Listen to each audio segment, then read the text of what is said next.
Hello, my name is Justin Hall, and I'm a cartoonist that's been making queer historical work for many years now. I recently did a series of comic book posters for the bus kiosks along Market Street in San Francisco, detailing and illustrating queer history in San Francisco from 1955 to 1970, the start of the first Pride celebrations.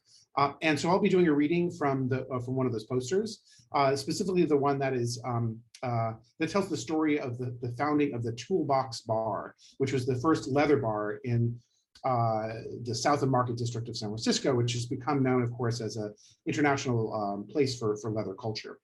This is an example of one of the posters that was actually up. This is actually a proof of the poster, a printer's proof, so it's only about half the size that it was actually printed at and displayed within the bus kiosk. So you can see how large these comic book pages were being printed at. But I will be doing a slideshow now from that work. So, with no further ado, Toolbox by Justin Hall. Leather culture developed out of the biker scene that flourished in post-World War II America. Queer men created their own motorcycle clubs, and queer male artists helped solidify a hyper-masculine aesthetic and sexual identity that was in opposition to the camp stylings of majority gay culture. The first San Francisco bar dedicated to leather was the Why Not, which opened on Ellis Street in 1961.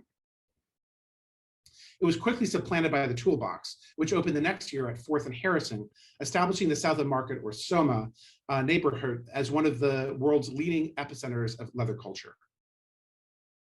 Within a few years, many bars, bathhouses, and clubs populated SoMa's Miracle Mile, along with nightly crowds of men on bikes and in black leather and denim. In 1964, Life magazine published the landmark story, Homosexuality in America, the first time the subject was covered by a major publication in such a way. It was a deeply flawed and bigoted piece, but it included a double-page spread of the inside of the Toolbox and claimed San Francisco as the gay capital of the country. Hello? Can I get a beer, please? Sure thing, buddy. New here, huh? Yeah, just got in yesterday. How could you tell? You got that wide-eyed look of a guy who just walked into a gay bar full of bikers for the first time. At least you got the right outfit on. If you'd walked in with sneakers instead of boots, they could have wound up in that bundle hanging from the ceiling. Wow. I mean, I've just been really looking forward to being here. Let me guess. You saw that Life magazine article and knew you needed to move to San Francisco, along with thousands of other guys. Yeah, it was that photo with all those manly guys in front of the sexy mural. Well, I was in that photo, and I painted the mural. What, seriously? Name's Chuck Arnett. I've been making art for the other leather bars popping up too. You should see the leather David, my buddy Mike Caffey, is making for the new place, Phoebe's. We're trying to build something here in SF, a haven for men like us.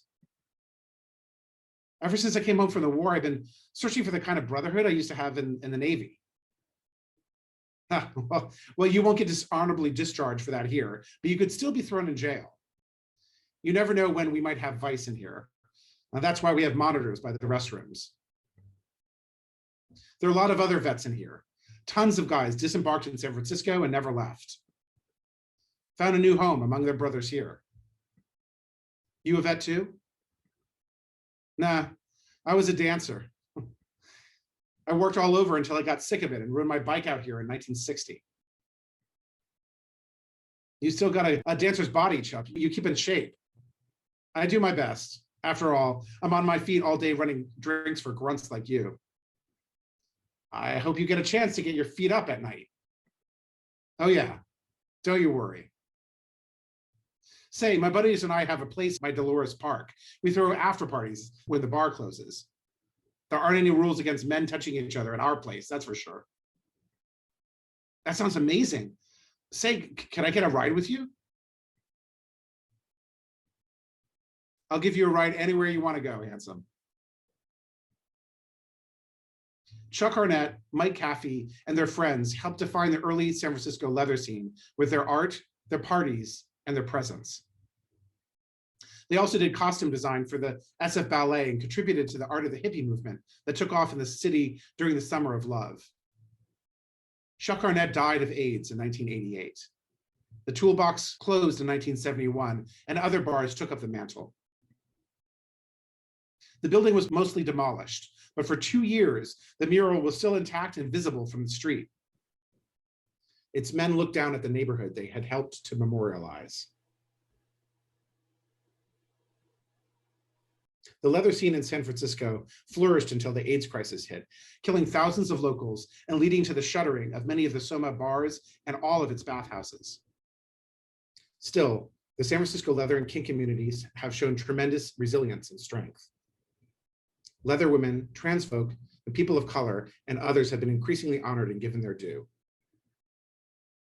The community created the annual Folsom Street and Up Your Alley fairs and honored its pioneers with the Leather History Alley.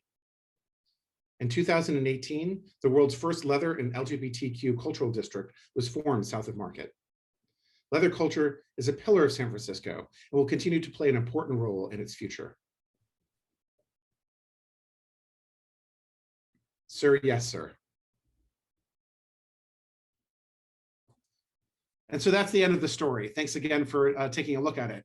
I wanted to thank the people who made this poster project possible, which is the San Francisco Arts Commission, as well as historical contributions from Mike Caffey, Race Bannon, Seth Eisen, and Gail Rubin. I also wanted to thank the City of West Hollywood Arts Division for supporting this panel on LGBTQ plus history and comics for West Hollywood's One City, One Pride LGBTQ Arts Festival. Thank you.